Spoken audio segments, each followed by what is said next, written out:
नमस्कार। द देशी अड्डा पर आपका स्वागत है। मैं हूं राकेश तिवारी। देखिए, चिराग पासवान ने ऐलान कर दिया है। चिराग पासवान ने ये ऐलान कर दिया है कि उनका गठबंधन सिर्फ बिहार की जनता के साथ है। चिराग पासवान के इस कहने का क्या मतलब है? चिराग पासवान क्यों कह रहे हैं कि उनका गठबंधन सिर्फ बिहार की जनता के साथ है और मरते दम तक वे बिहार की जनता के लिए कार्य करते रहेंगे? अब इस बयान के मायने समझिए। इस बयान के मायने ये है कि कहीं ना कहीं से चिराग पासवान को ये आशंका है कि कहीं हो सकता है कि गठबंधन नहीं भी हो। लेकिन अब पूरी बात बताते हैं आपको। जिसका इंतजार पूरा बिहार कर रहा था, जिस बात का इंतजार पूरा देश कर रहा था कि 10 तारीख को जब चिराग पासवान अपना शक्ति प्रदर्शन करेंगे तब क्या बोलेंगे और किस किस बात का ऐलान करेंगे, तो चिराग पासवान ने आज खुले मंच से ऐलान कर दिया है और उस ऐलान के भी कई मायने हैं। आज मैं आपको उन मायनों को समझाऊंगा कि चिराग पासवान जो बोले हैं उसका मतलब क्या है। तो ये जानने के लिए सबसे पहले आपको चिराग पासवान की उन बातों को सुनना पड़ेगा कि चिराग पासवान ने बोला क्या है। चिराग पासवान ने बोला है कि मैं वो नहीं हूं जो बार बार अपना गठबंधन बदलूं। मैं वो नहीं हूं जो जाति पाति के लिए काम करूं। तो इसका मतलब क्या हुआ? चिराग पासवान राजद यानी इंडिया गठबंधन के तरफ तो नहीं जा रहे हैं, क्योंकि उन्होंने इशारों इशारों में बता दिया है कि वो गठबंधन बदलने वाले नहीं हैं। जहां तक सीटों की पर सहमति की बात है, वे आने वाले समय में वो पता चलेगा, वो क्लियर हो जाएगा। चिराग पासवान आज पूरे रौ में थे। रौ में इसलिए थे क्योंकि आज जो है वो वैशाली में वे जनसभा को संबोधित कर रहे थे और पूरा भीड़ जमा हुआ था। खचाखच खचाखच भीड़ लगी हुई थी और इस भरे भीड़ से संबोधित करते हुए चिराग पासवान ने कहा कि मेरा गठबंधन सिर्फ बिहार की जनता से है, मरते दम तक बिहार की जनता के साथ रहेंगे।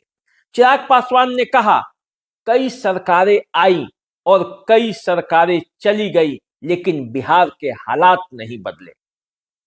बीते हर साल के साथ बिहार बर्बादी की तरफ बढ़ रहा है। आज भी रोजगार के लिए बिहारी पलायन कर रहे हैं। चिराग पासवान ने कहा कि प्रदेश की छोटी छोटी मूलभूत जरूरतें समस्या बनी हुई है। बिहार में जो लोग जीत के आए उन्होंने हमारे लिए क्या किया? चिराग पासवान ने कहा कि जात पात से ऊपर उठकर 14 करोड़ बिहारी को मुख्य धारा में जोड़ने की जरूरत है। आज हर क्षेत्र में बिहारी आगे है, बड़े बड़े पदों पर बिहारी है। आज बिहारी जब इतना आगे है तो हमारा बिहार कैसे पीछे छूट गया? वैशाली की धरती को सलाम करते हुए चिराग पासवान ने कहा कि यही वैशाली है जो दुनिया को गणतंत्र की पाठ पढ़ाया है। एक से एक महापुरुष इस वैशाली की धरती पर जन्म लिए हैं। इसका इतिहास इतना गौरवशाली है, फिर वैशाली भी पीछे कैसे छूट गया? चिराग पासवान जब बोल रहे थे तो बस तालियां ही बज रही थी और चिराग पासवान बोलते बोलते पूरे देश की समस्याओं पर भी बोला और बिहार की समस्याओं पर भी बोला और ये बताया कि कैसे देश के विकास में बिहार पीछे छूट गया। बताया चिराग पासवान ने कि जब बड़े बड़े राष्ट्राध्यक्ष आते हैं तो नालंदा को दिखाया जाता है, बिहार को दिखाया जाता है, लेकिन बिहार को इससे मिलता क्या है? बिहार क्यों पीछे छूट गया? क्योंकि यहां हमेशा अलग सरकारें बन जाती है। जब केंद्र में किसी की सरकार होती है और बिहार में किसी की सरकार होती है और इसीलिए ऐसा हो जाता है। अब वक्त अपने अधिकारों को जानने की है। चिराग पासवान ने लोगों को ऐलान किया कि अब वक्त अपने अधिकारों को जानने को है। बिहारी फर्स्ट और बिहार फर्स्ट की लड़ाई है। इसलिए अब हर बिहारी इस लड़ाई को लड़ेगा और उसे लड़ना चाहिए। चिराग पासवान ने अपने जमुई के कार्यक्रम को भी बताया। चिराग पासवान ने बताया कि कैसे उन्होंने जमुई को जब आए थे तो जमुई के विकास के मामले में कैसे पीछे था, उसे कैसे वे आगे ले गए।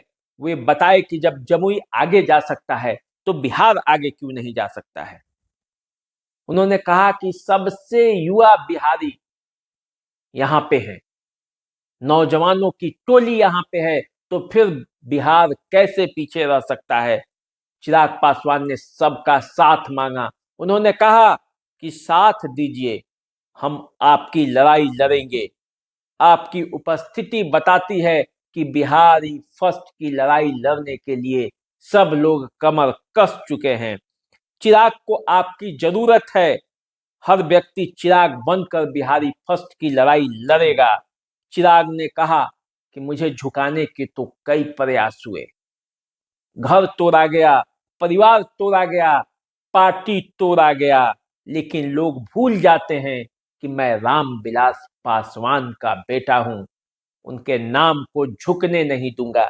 चिराग आज बोलते जा रहे थे, बोलते जा रहे थे। चिराग पासवान ने कहा कि साथ में हर बिहारी खड़ा है और यही ताकत है मेरी, जो बिहार को भी बदलेंगे और मरते दम तक यह कर दिखाएंगे।